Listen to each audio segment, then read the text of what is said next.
December 31న హైదరాబాద్లో ఎక్కడికక్కడ drug test చేస్తున్నామని అన్నారు ఈగల్ టీం ఎస్పీ సీతారాం.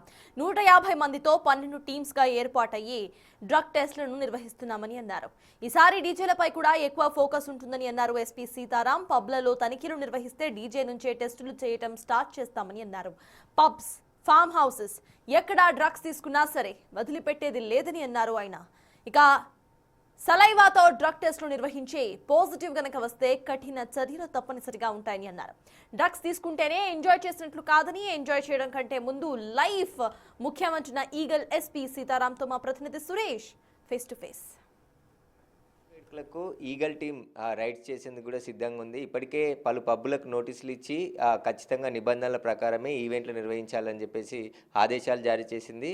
ఇక్కడికి వచ్చే డీజేల పైన ప్రత్యేక నిఘా పెట్టామని చెప్పేసి కూడా ఈగల్ టీం చెప్తుంది. ఈగల్ టీం ఎస్పీ సీతారాం ఉన్నారు, ఒకసారి మాట్లాడదాం. సార్, న్యూ ఇయర్ వేడుకల సందర్భంగా ఎట్లాంటి ఆంక్షలు ఉండబోతున్నాయి, ఏ విధంగా ఈగల్ టీం పనిచేయబోతుంది? యాక్చువల్లీ న్యూ ఇయర్ వేడుకలకి మొత్తం ఇప్పటికే almost all pubs, bar and restaurant ఓనర్స్కి నోటీసులు ఇష్యూ చేయడం జరిగింది. ఈ నోటీసులు కూడా ఏంటంటే ఎక్కువ మైనర్స్కి సర్వ్ చేస్తున్నారని మెయిన్ కంప్లైంట్ ఉంది. తర్వాత ఇది కాకుండా కూడా కొన్ని బార్లల్లో, పబ్లల్లో కొన్ని డ్రగ్స్ తీసుకొని వస్తున్నారు ఈ మధ్య. అది గుర్తించడం జరిగింది.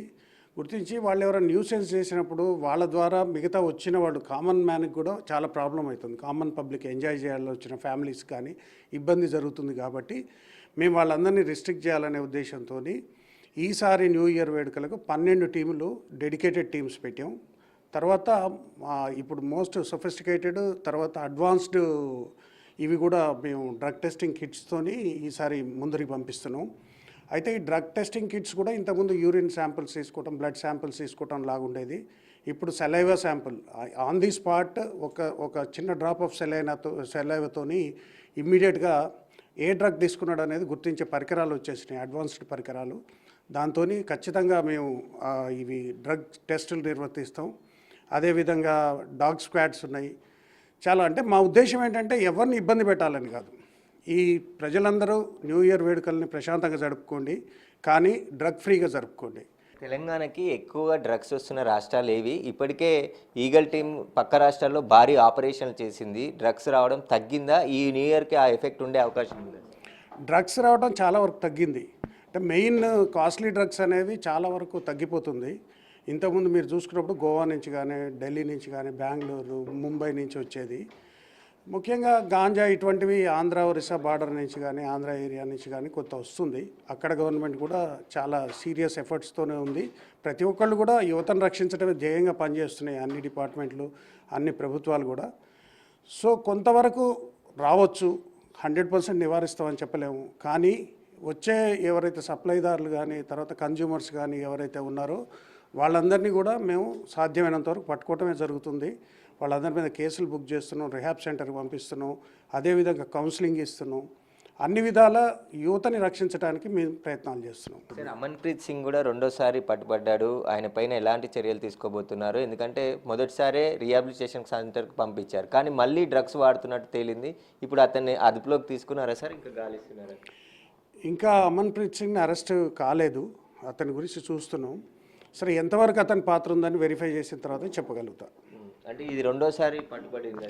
అందుకే నేను ఇప్పుడు అతను ఇంకా పట్టుబడలేదు, ఒక కన్ఫెషన్లో అతని పేరు వచ్చింది. అది ఎంతవరకు అతని ఇన్వాల్వ్మెంట్ ఉంది, అతని రోల్ ఉందన్నది తెలిసిన తర్వాత మిగతా యాక్షన్ ఉంటుంది. రీసెంట్గా పబ్బుల్లో కూడా సోదాలు చేశారు, కొంతమందికి పాజిటివ్ వచ్చింది. వాళ్ళు ఎక్కడ నుండి వచ్చారు? డీజేల పైన ఎలాంటి నిఘా ఉంటుంది? డీజేలందరినీ ఖచ్చితంగా before coming on to the dais check చేయాలన్నది ఒక నిర్ణయం తీసుకోవడం జరిగింది. సార్, ఫైనల్గా న్యూ ఇయర్ వేడుకలు జరుపుకునే యువత కావచ్చు, అందరికీ ఎలాంటి సూచనలు చేస్తారు ఈగల్ టీం? న్యూ ఇయర్ వేడుకల్లో ముఖ్యంగా యువతకు చెప్పేది ఏంటంటే, సంతోషం అనేసరికి ఈ మధ్య కల్చర్ అనేది పెరిగిపోయి, దీని ఏదో కల్చర్ మారిపోయి వికృతమైన చర్యలు చేయటం, అంటే డ్రగ్స్ తీసుకోవటం, విపరీతంగా మద్యం సేవించి వెహికల్స్ మీదే యాక్సిడెంట్లో చనిపోవటం. గుర్తుపెట్టుకోండి, జీవితంలో ఆనందం ముఖ్యం, కానీ జీవితం అంతకన్నా ముఖ్యం. కాబట్టి జీవితాన్ని దృష్టిలో పెట్టుకోండి, తల్లిదండ్రుల్ని దృష్టిలో పెట్టుకోండి. జీవితంలో ఇంకా ముందు చాలా ఆనందాలు ఉన్నాయి. ఇది ఒకటే తాగటం, డ్రగ్స్ తీసుకోవటమే ఆనందం కాదు. Don't take drugs, don't booze too much. జాగ్రత్తగా ఉండండి, హ్యాపీగా సెలబ్రేట్ చేసుకోండి. ఆనందం తాగుళ్ళలో, డ్రగ్స్లోనే లేదు, జీవితంలో చాలా విషయాల్లో ఉంది. దాన్ని అందరూ గుర్తించండి. అయితే ఈసారి న్యూ ఇయర్ వేడుకలకు ప్రత్యేకంగా 12 టీంలను ఈగల్ టీం ఏర్పాటు చేసింది. వారందరిపైన కూడా ఖచ్చితంగా పబ్బులు, బార్లు, ఫామ్ హౌస్లు అన్నిటిపైన నిఘా ఉంటుంది. ప్రత్యేకంగా ఆకస్మికంగా తనిఖీలు చేస్తామని చెప్పేసి కూడా ఈగల్ టీం ఎస్పీ సీతారాం చెప్తున్నారు. కెమెరామెన్ పరశురామ్తో సురేష్, బిగ్ టీవీ, హైదరాబాద్.